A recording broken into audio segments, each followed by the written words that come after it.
For 3 months, I traveled the streets of Paris. I explored the city. I lived as a Parisian. These are the stories of people from America, Black American writers who had decided to live there for various reasons, but many of them who were questioning who they were, where they belonged.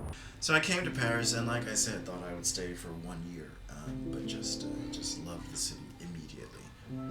For a writer, you need an unimpeded spirit.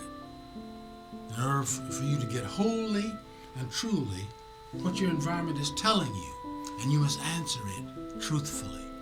And your spiritual channels must be unimpeded. Yes. You're going to do that. I can't do that back in the United States. Here, I can. You don't feel separatism in the air, the way I think you do just about everywhere in the States. Paris is perfect for someone who feels out of place, because basically we're all out of place here. I lived as a young man always alone.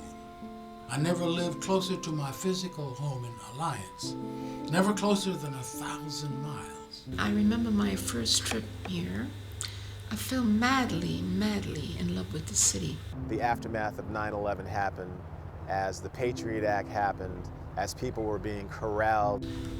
We had the civil rights struggle, and we had the Vietnam War. So these were two important social events that changed America forever. This whole accumulation of racial issues and conflicts and tensions just made me wonder if I really wanted to stay in the country. There's one thing they didn't want at the apex. They didn't want a black man. He's the one thing they never wanted to see, was a black man. The only response was to kill him. After the racial profiling incident that I had, I didn't want to be here. The Rodney King videotape emerged at the end of the Gulf War, and I'd been watching the Gulf War on TV for weeks, and I saw this videotape, and I don't know if the sound was turned down on the TV or what, but I thought, wow, things are out of control in Iraq, Kuwait, I came here in 1968 for good. And the night that I sailed, Dr. Martin Luther King was assassinated. When the going gets tough, the tough get going. Not me, I didn't get going, I would get depressed. I couldn't believe it. I mean, how human beings could watch another human being being treated this way. And it occurred to me that a lot of people on that jury, if it had been a dog being attacked like that, they would have found the cops guilty. The intense hatred and calculated brutality that black Americans have survived. Get somewhere else. I wanted to be somewhere else. I wanted to be in some other place, any other place. And what better place to go to than the place that called Baldwin, Miles Davis, and many other artists, Josephine Baker.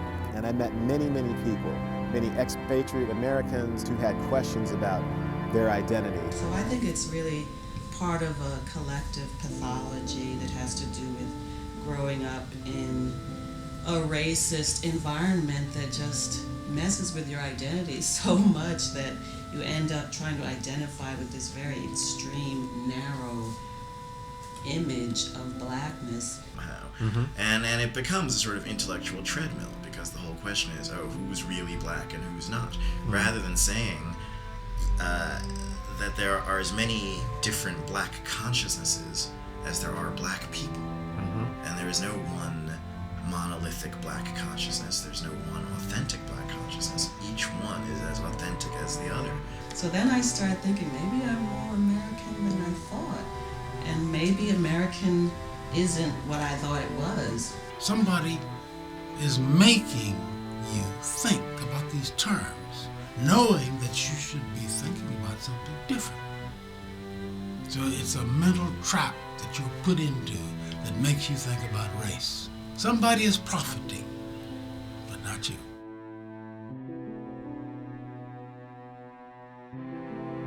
Yeah, Malcolm X had heart and mind. He had it. He had it too much, of course. And when he wanted to spread the results of his heart and mind to other countries, then they had to get rid of it. See, when black people began to connect themselves with things outside the United States, then they're on a heavenly track. Oh, yes.